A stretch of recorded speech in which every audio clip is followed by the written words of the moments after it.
privileged to introduce you to Justin Shaw, who is one of my fellow Singers Committee members, and he is going to be giving a talk called Learning from the Past to Save the Future. So, Andy, I will come over to you. Awesome, thank you. Great to see you all today. Welcome. I've seen the future, and it's not great so far. Testers are still undervalued and not considered as important as what developers, cybersecurity people or dev professionals are. And we're kept out of the loop on a lot of conversations. A lot of different teams all still work the same way and still have the same way of thinking. So there's new ideas of testing from diverse groups.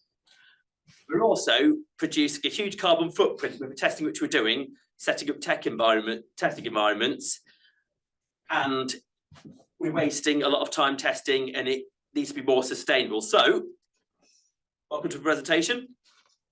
Back to the future.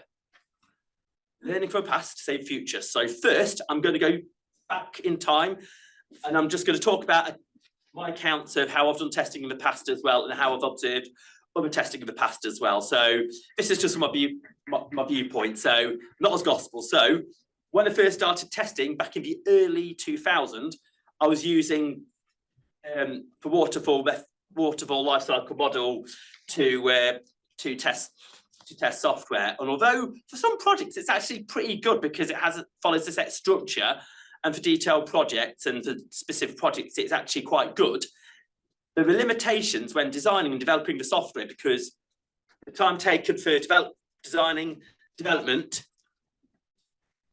overruns, shortens testing time. So as poor testers have to test more in less time, and it makes it difficult to test everything. And also requirements can change so much, and the customer's not usually satisfied with a product, so it makes our jobs quite difficult.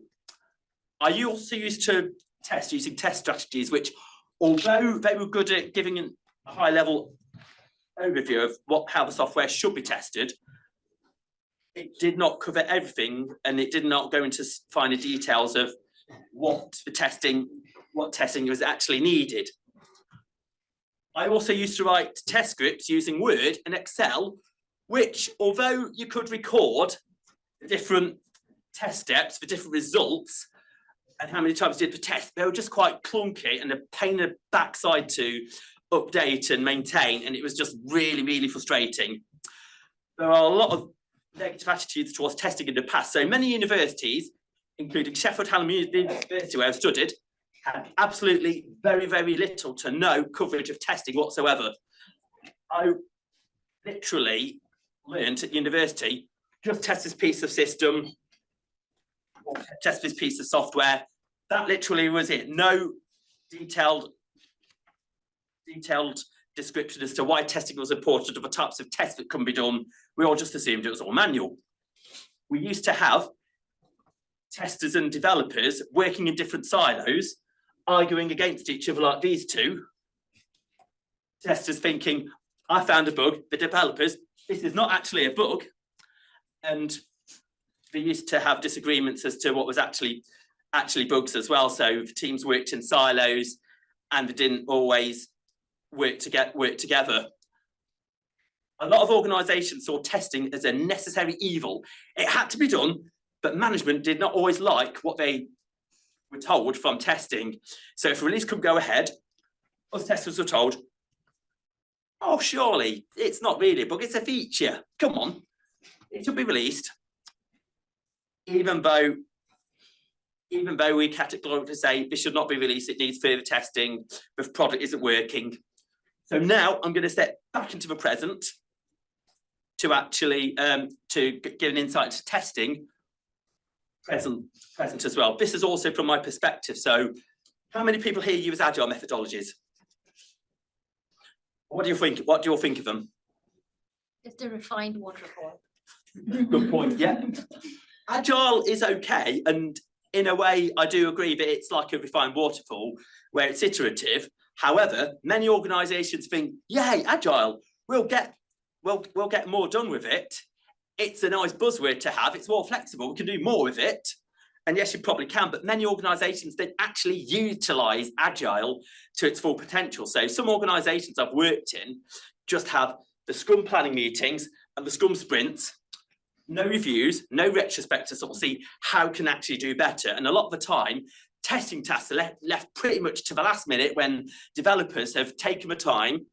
Not that I'm blaming developers at all. So anybody who is a developer, this is not personal, but I'm just saying it from my perspective. And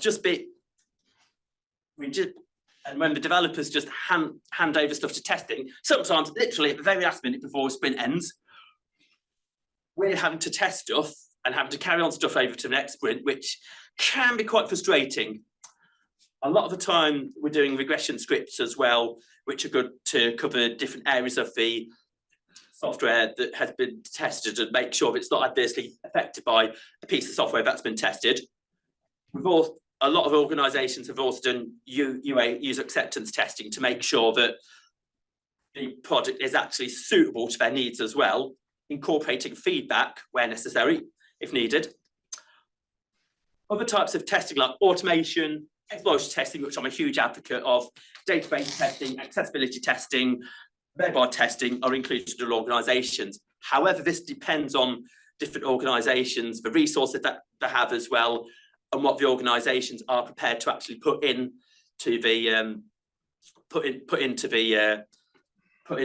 the organisation testing. Sometimes some managers and the higher ups do not always want to sort of see what testing can do unless it gives them instant results, which can be difficult to explain. Some organisations, including ones which I have worked in, still use Excel because they feel that it meets their needs better than what DevOps do, and don't always have an understanding of how DevOps can be better for the business. Each of their own. However, I do think it can be quite clunky, especially with regression tests and trying to automate tests and record what tests have been automated. So attitudes towards testing have changed somewhat. Some places I have worked, developers and testers can actually work together as well. Although looking at software from different viewpoints, they can work together to actually understand how the software should work so it can be developed correctly and tested as well, meeting the customer needs. Some universities, like the Open University and Liverpool University, actually do teach testing as part of the modules and include it. The University of Liverpool, for whoever has been there, so has anyone been to Liverpool? They actually encourage testing as part of their degree and actually encourage their students to actually get some testing experience to get a good understanding of it. I've actually done talks as well to encourage other people to understand, to develop careers in tests, but also have an appreciation of why testing is important. Who here works in a high developer to tester ratio ever work? We actually have no testers. No testers? Yeah, deadly serious. So yeah, the SREs do the testing in my organisation. So we have many developers in an organisation to a few testers, where developer roles can be diverse. For example, full stack developers, mobile developers. Testers are just considered, oh, you're just a tester, you can pretty much test anything, cover everything. And when companies want to resize or restructure or cost cut, it's usually testers which are considered more redundancy than what developers are, because their skills are not considered as important as what developers are. So I'm going to focus a little bit about future trends as well, before having a few ideas of how we can make the future even better for testers and everybody around us. So artificial intelligence is going to play a part. So it's been in the news, it's been covered in a lot of events. BCS are writing a lot of articles about it. Artificial intelligence is going to be useful, I believe, to help with automation tests and to automate tests as well, a lot quicker than doing manual tests. However, a keen eye is necessary to actually determine which of these tests are actually useful and actually adding value. And it can actually be used as well for defect analysis and defect trends. Risk-based testing is another area which I feel is going to be important to consider in the future as well, especially if you've got projects where we need to sort of test software and we've got limited timescales, focusing on the high risk areas and identifying the risk with them, and giving more attention to the high risk areas and little attention to the low risk areas. Accessibility testing as well, I also believe, is going to be very important as well, because it will encourage users to use your software. There are some countries which actually make your products, they have to be accessible, otherwise a hefty fine will be imposed, and people will not use software that's not accessible. And it's good for you, and it's good for the bottom line of your company as well. So I'm going to go focus on a few things as well going forwards to make us lives as testers even better, and encourage everybody to develop even further as testers. So we're going to save the future.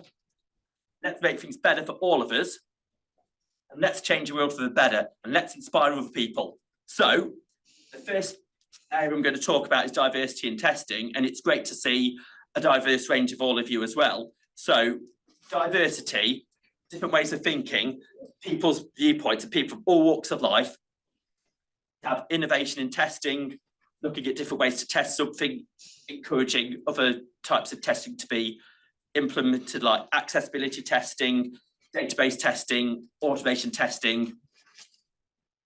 You're going to also get a better test coverage as well, because you're looking at the diverse range of users as well. So you get a better test coverage, better quality of the software, and diverse teams outperform non-diverse teams by at least 35%. Also, it gives your company a very, very competitive edge as well. People want to work in places where are diverse, and we've got a different group of people thinking different ways, but also learning from each other as well, and inspiring one another, each other as well. So women, the BAME community, neurodiverse community, and many other communities as well, have different ways of thinking and different ways of looking at problem, which encourages problem solving as well. And it makes your product more accessible and more used by a diverse range of users. Mental health is another area which I'm also very passionate about as well. So I'm going to touch briefly on this as well. So a lot of the time for testers, we're under a lot of pressure to test stuff, especially when the developers haven't completed their parts yet, and we're just given a little tiny window in which to test stuff as well, and have to test as much as we can before a deadline, sometimes at ridiculously short notice. That's happened to me before. A lot of the time, testers can feel undervalued as well. For example, we're questioned about the ability to do our roles and how our roles add value. But as well, we're considered sort of less important than other roles as well, like developers, support staff, cybersecurity professionals, which can damage morale. A lot of the time, testers can be doing mundane tasks or looking at very complex scenarios which require attention to focus, which can make life difficult for all of us. A lot of the time as well, when software is deployed to the live environment, or when it's released, or when issues are found on UA, user acceptance test environment or live, the testers usually to blame. The thing the blame goes, why the hell wasn't that tested properly? You should have tested this, you should have looked at this, even though it's not always possible to actually look for every single bug or problem within the software which we're testing. But fortunately, we have some ways on how we can help each other's testing and help ourselves and help a testing team and the testing community. So using testing tools to help manage time can also help streamline a lot of the tests. For example, using tools for automation, using cross-browser tools like BrowserStack, as well as other tools like accessibility testing and other tools to help us perform our roles to the best of our ability. Also upskilling testers as well. So the best companies I've worked on are the ones which have actually encouraged us to learn skills. So at one place I learned database testing, cross-browser testing, mobile app testing as well, which I learned a lot of skills, but also I felt the job satisfaction was better, and increases job satisfaction and morale and gives testers more of a purpose. Making sure as well that you have the teams as well, understanding the testers as well, and we'll also in turn understand other professionals' roles as well, building a culture where people can rate testers and everyone can raise their concerns, highlight any risks of a project, as well as say when things are not right. Making sure as well that you also have a work-life balance as well. So I myself, I'll work my socks off when I'm testing and I'll do every day the best that I can, but outside of work, I'll switch off and do something different. So myself, as an example, I'll do martial arts at least 3 times a week. So it gives me another focus. I'll also go for a walk. I'll also do some baking. I'll also write stuff. I'll do a lot of things with no laptop in sight as well to give myself time for my mind to recharge ready for the next day. So.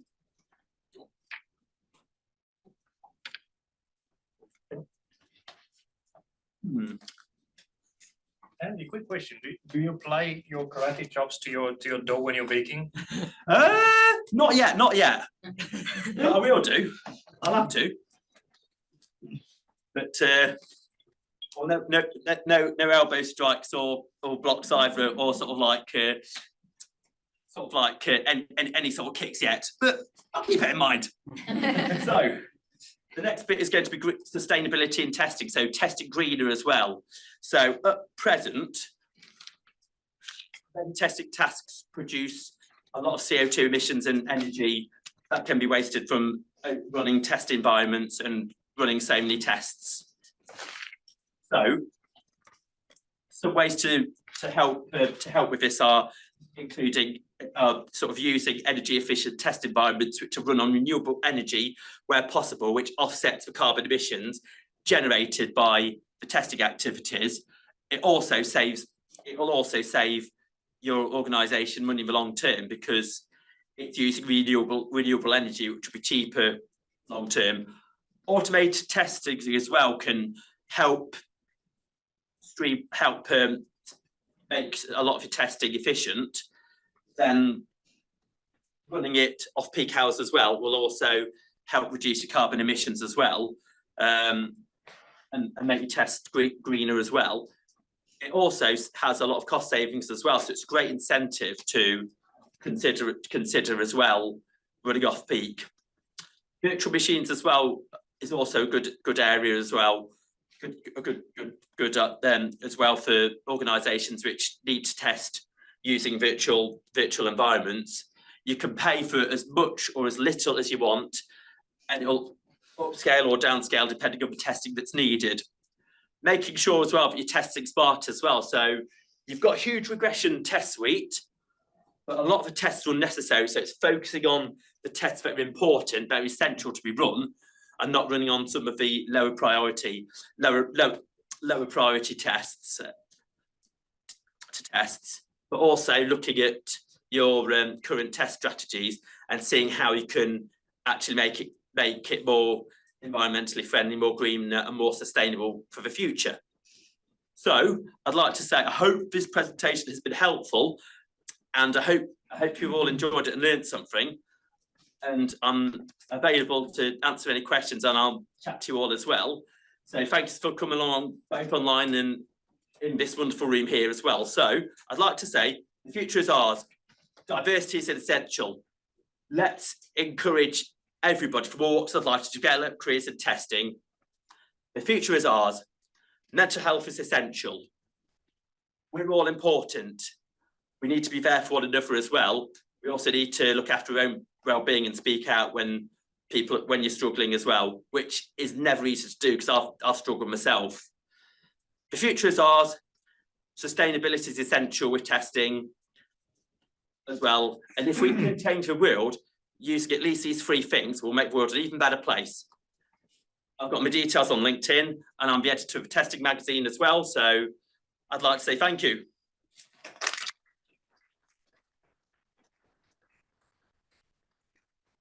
But wait, I haven't finished yet.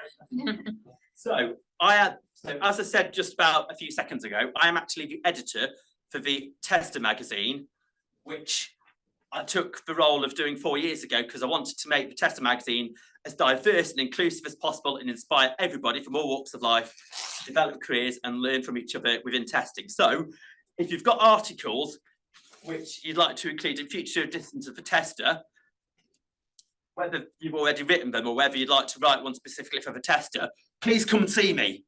The articles will be written. So anybody from somebody who's literally day one in their career as a tester, somebody who's not a tester, to somebody who's a seasoned tester veteran, 30, 40, 50 years, articles are welcome. If you have any ideas and suggestions to make the tester even better and things that you'd like to see, come and see me. If you'd like ideas of how we can make the tester diverse as possible, come and see me. I've also done interviews with a tester as well. Beth, you were one of the people I interviewed a few magazines ago, and your story was really good, really inspiring. So thank you. So if anybody would like to be interviewed for the Tester, future editions for Tester magazine, come and see me because your story is going to inspire so many people. So contact me or message me on LinkedIn, connect with me if you haven't done so already. And I'm going to leave you a parting note. Like in Back to the Future film, the future has not been written, so what do? Make it a good one.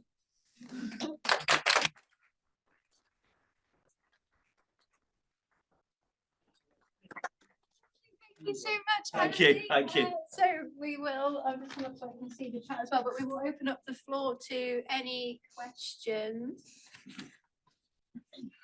We'll give the chat a second as well, but if Yeah. anyone on the floor has questions for Andy, please do. We've got got a few minutes of time, so. Well, yep. What do you see, in your opinion, would be the fundamental skills required for a tester, like I said, of the future or even current? Good question.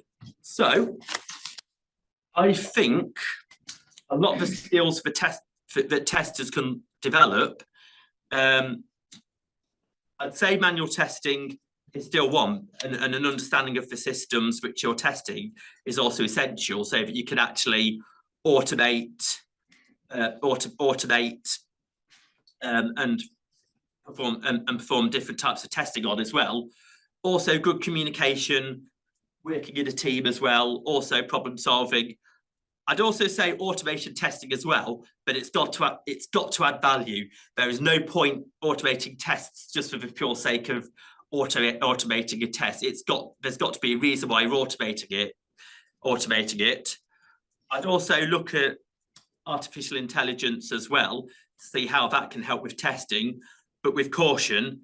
Don't just go with what the artificial intelligence tests say.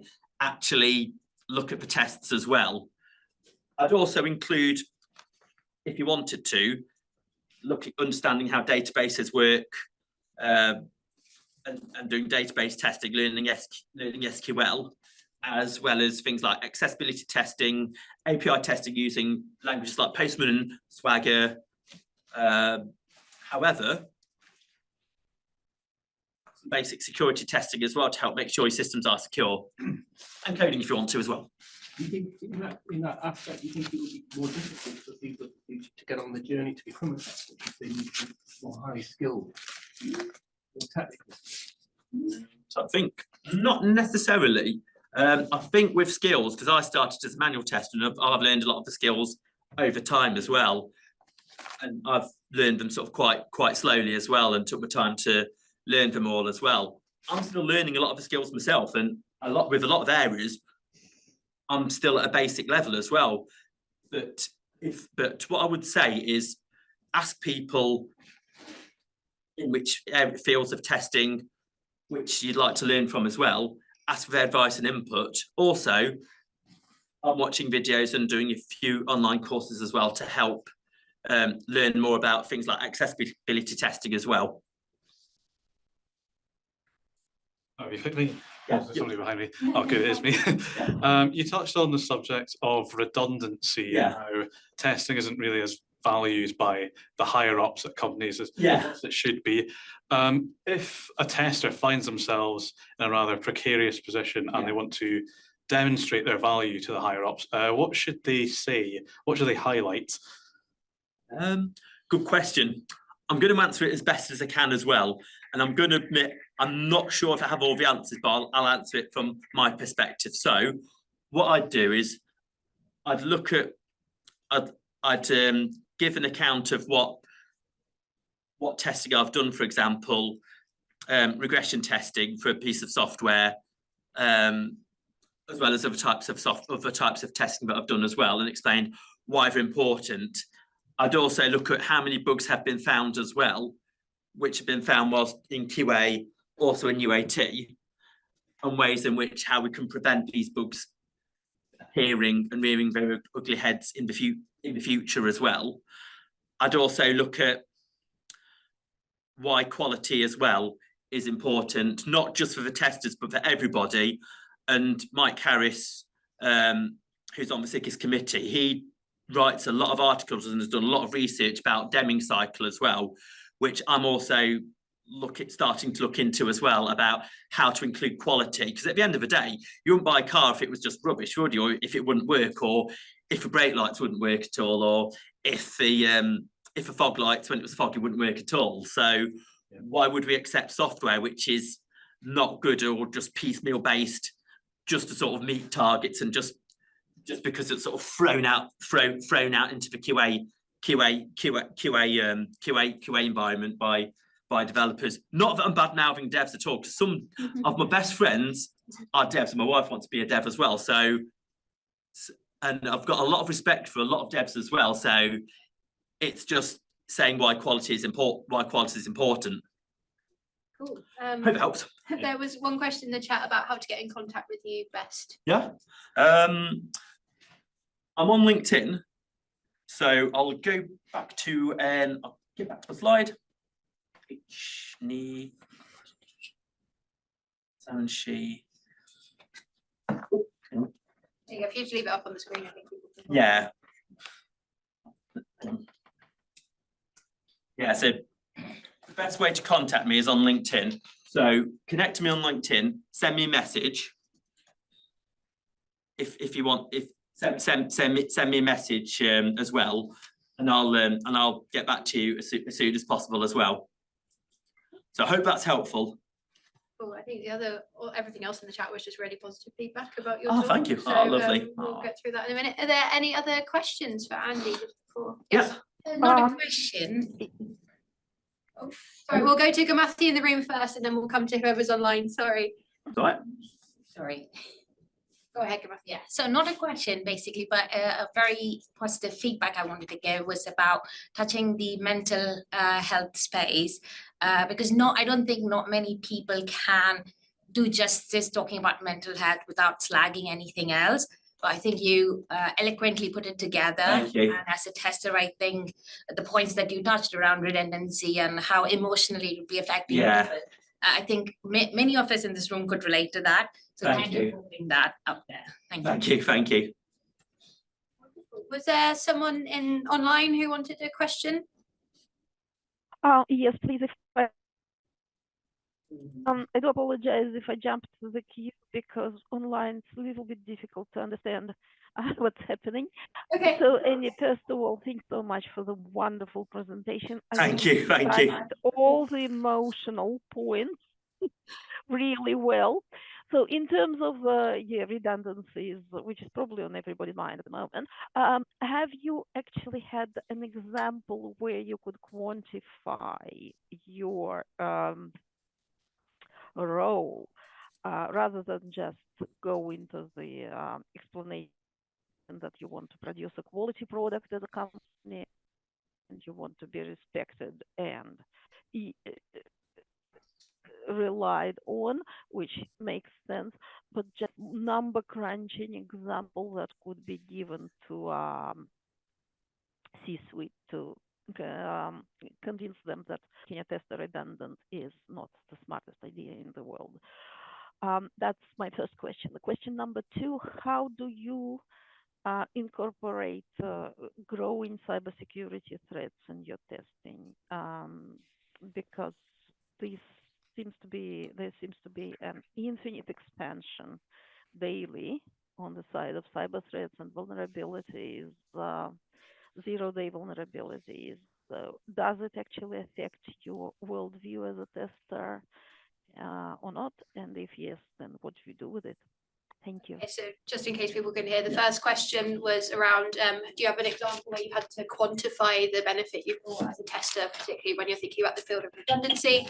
And the second question was, how do you incorporate cybersecurity risks into your testing? The first one, so I have been at risk of redundancy whilst being a tester myself. And I've actually been made redundant in the previous or before being a tester as well. So being redundant actually spurred me to become a tester. But if it was to happen again, I'd look at what areas I've covered whilst testing as well, and what I've done which systems I've actually looked at as well. I'd also include sort of any sort of any sort of examples of where I've actually prevented bugs from being released into the released into live event as well, making sure that giving examples of detailed bugs as well, just to make sure that anybody can look at it as well and pick it up without having to ask questions about them as well. I'd also look at saying that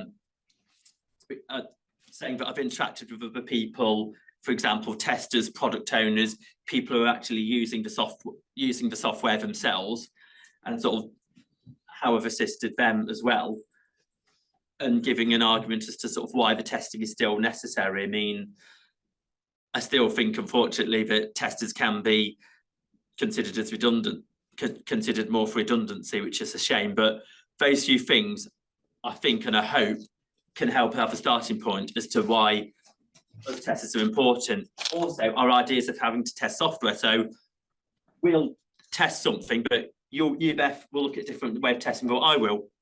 You will look at different testing of what everybody in the back row would be doing, as an example.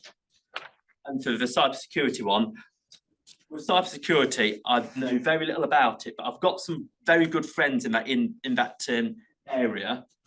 But a few of them are sort of like quite well known in the cybersecurity space, and I speak to quite a few people as well within cybersecurity. So what I would do myself is I'd ask some of them how they started with pen testing, and give them some example sort of sites or example videos to watch as well. There's the Ladies of London Hacking Society, which is a really good networking group as well. I know quite a few people in them, as well as Ladies in Cheltenham Hacking Society, and there's Women in Cyber CIC group as well. I'd ask them questions about security, some of the main common security risks as well, so that we could keep them in mind for testing as well. I hope that's helped with I hope that's answered your question. Fantastic. Well, we're going to wrap it up there. So just one more round of applause for Andy.